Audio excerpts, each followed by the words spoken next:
Hey guys, welcome back to my channel. So today's DIY hair mask is a coconut milk hair mask. Now this is something I do in between when I'm doing the flaxseed and rosemary hair mask that I just recently shared. So I will link that right here and down below.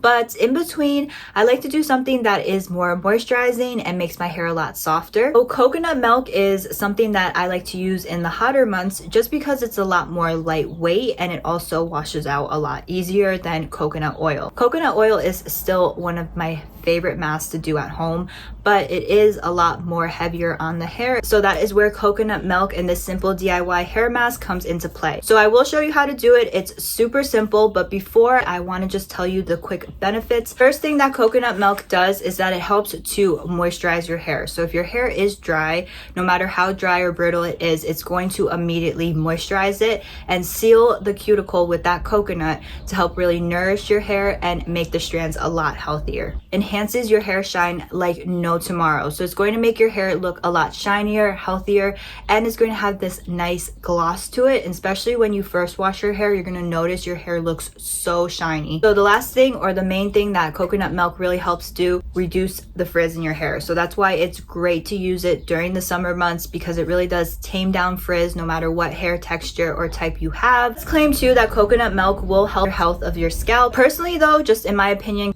rosemary, flaxseed, aloe vera, they work a lot better as scalp treatments. As far as coconut goes, I just mostly use it for frizz, for shine, and to kind of enhance the softness of my hair. I don't really rely on it as a scalp treatment. So with those little facts on why you should do this DIY hair mask with coconut milk, I'm going to show you how to do it in this next clip. So let's get into it. This is the coconut milk for no gums, dairy-free, and gluten-free. You have to make sure it's 100% coconut. Shake it. Just gonna pour it in. Wish me luck.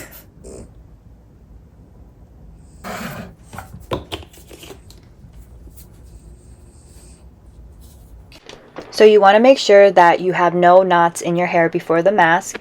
And this was actually the first time I was using a root applicator to apply the coconut milk. So it was really messy. This is not usually how I apply it. But either way, I'm just trying to saturate my whole hair with the coconut milk. And as I do that, I use my fingers to work it through, and especially to the middle of my hair and to the ends of my hair. And then I just kept applying it with that root applicator. It is going to start feeling a little stiff, but you're going to leave it in your hair for about 40 minutes. So today was the next day after I did this treatment and I shampooed and conditioned my hair. I let it completely air dry, and this is the next morning. It really does restore the natural waves to your hair. So the waves in my hair completely came back because of how much nourishment the coconut milk gave to it. So it really helped to seal the cuticles, but also to bring back life into my hair.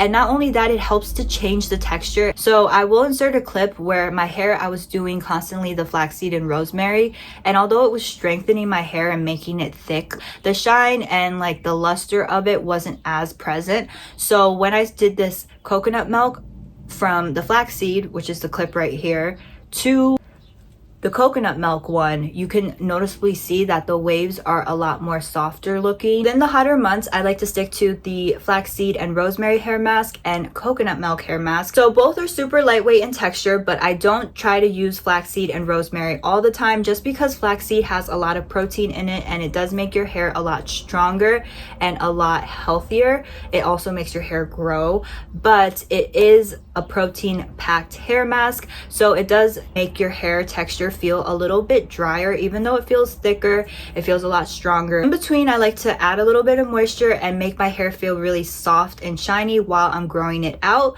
and that's where coconut milk comes in between. What coconut milk does is it actually coats the shaft of the hair, leaving this glossy, shiny finish, and over time, if you keep using this mask, it enhances the natural shine of your hair. It has really helped individual cuticles of my hair really become a lot softer and shinier. This is the next day, and I obviously straightened it out from the first clip, but I just usually style it the same way, straighten out my hair, and it feels a lot softer to the touch. Coconut in itself really helps to protect the hair. It really helps to strengthen and grow it, but I feel like when you style it the next day too, it just makes it look a lot more touchable, a lot more soft, and it definitely for the summer months brings back the life to your hair without it being heavy and congesting. And this little container that I have applied it with is not my favorite way. I just put this in for the sake that I did my last DIY hair mask in it and it works out great. But for coconut milk, I actually have an older video where I used a bowl and a hair dye brush and painted on the coconut milk. It works a lot better that way, but either way, this is more convenient. You can just store it in your fridge, you can refill it, and you can just, you know, do it like how I did it in the video. But if it's just not comfortable with this type of comb and getting the coconut milk everywhere, I definitely suggest to use a hair dye brush and just kind of paint it onto your hair. That way it's a little bit less messy and it's more controllable. First time that you do it, you're obviously going to notice a beautiful shine to your hair, but if you continuously incorporate this DIY hair mask into your hair care routine, your hair will go back to its natural full shine potential, but it's with consistent use. So this is my DIY hair mask that I wanted to share with you guys this week. Please let me know what you think in the comments down below. I will also link everything that I used in the video in the description box. That being said, don't forget to subscribe for more DIY hair care videos, and I will see you in my next one. Bye.